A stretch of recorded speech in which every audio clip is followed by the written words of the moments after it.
76 दिन हो गए, अभी तक क्या हल निकला है? 76 दिन के अंदर हल तो कुछ नहीं निकला, लेकिन 170 से ज्यादा देश के किसानों की शहादत हो चुकी है और इन शहादतों का जिम्मेदार देश की सरकार है। देश की सरकार, आप सोच के देखिए कि जब ये आंदोलन समाप्त होगा तो वो बेटा जिसने अपने पिता को खो दिया, वो पिता जिसने अपने बेटे को खो दिया, उन माओं ने जिन्होंने अपने पिता को, अपने पति को खो दिया, उनका घर और परिवार कैसे चलेगा? आप मुझे बता सकते हैं इस सवाल का जवाब? 76 दिन के सफर के दौरान देश के किसानों को जो अपमानित किया गया है वो देश के इतिहास में काले अक्षरों से लिखा जाएगा।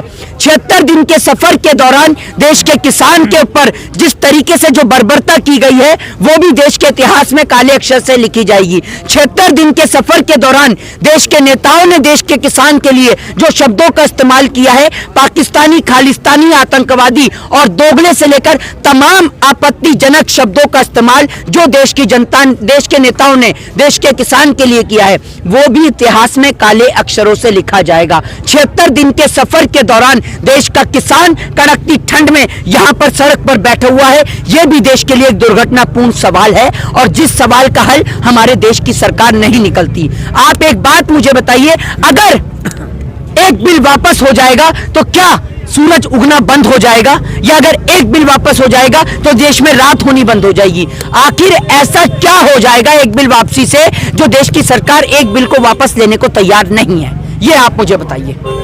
ये जो अभी 76वां दिन आज जी, आज चक्का जाम का ऐलान किया हुआ था राकेश टिकैत द्वारा, तो आज उसके बाद में कुछ फर्क पड़ा है कि लगा है सरकार कुछ करेगी आगे? देखिए, आप एक बात निश्चित तौर पर समझिए, आज देश के किसान ने चक्का जाम करा। आपने देखा कहीं भी किसी भी सरकारी संपत्ति को हानि पहुंचाई गई हो? आपने देखा किसी भी व्यक्ति को परेशान किया गया हो?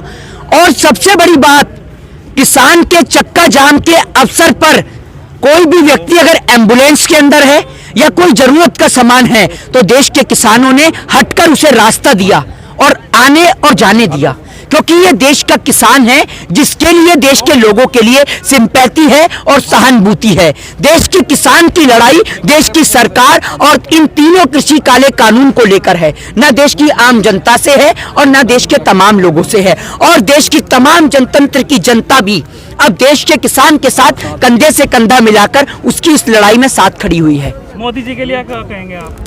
मोदी जी के लिए क्या कहेंगे? मोदी जी के लिए कहूंगा, मोदी नहीं है, मदारी है और झूठ बोलने की बचपन से बीमारी है। कोई भी व्यक्ति अगर एम्बुलेंस के अंदर है या कोई जरूरत का सामान है तो देश के किसानों ने हटकर उसे रास्ता दिया और आने और जाने दिया, क्योंकि ये देश का किसान है जिसके लिए देश के लोगों के लिए सिंपैथी है और सहानुभूति है। देश के किसान की लड़ाई देश की सरकार और इन तीनों कृषि काले कानून को लेकर है, न देश की आम जनता से है और न देश के तमाम लोगों से है। और देश की तमाम जनतंत्र की जनता भी अब देश के किसान के साथ कंधे से कंधा मिलाकर उसकी इस लड़ाई में साथ खड़ी हुई है। मोदी जी के लिए क्या कहेंगे आप? मोदी जी के लिए क्या कहेंगे? मोदी जी के लिए कहूंगा, मोदी नहीं है, मदारी है और झूठ बोलने की बचपन से बीमारी है। कृषि मंत्री हैं तोमर जी, उनके बारे में जिनको फोकस रखना चाहिए किसानों के ऊपर, वो कृषि मंत्री हैं तोमर जी, उनके बारे में आप क्या कहना चाहेंगे? उनके बारे में क्या कहा जाएगा? उनको तो कुर्सी मिल गई, अब उनको कोई फर्क नहीं है, वो कृषि मंत्री नहीं है। आप ये समझिए, किसानों की बैठक में रेल मंत्री बैठा हुआ है, उसे ये नहीं पता कि रेल अगर नीलाम हो रही है तो क्यों हो रही है, उसे ये नहीं पता।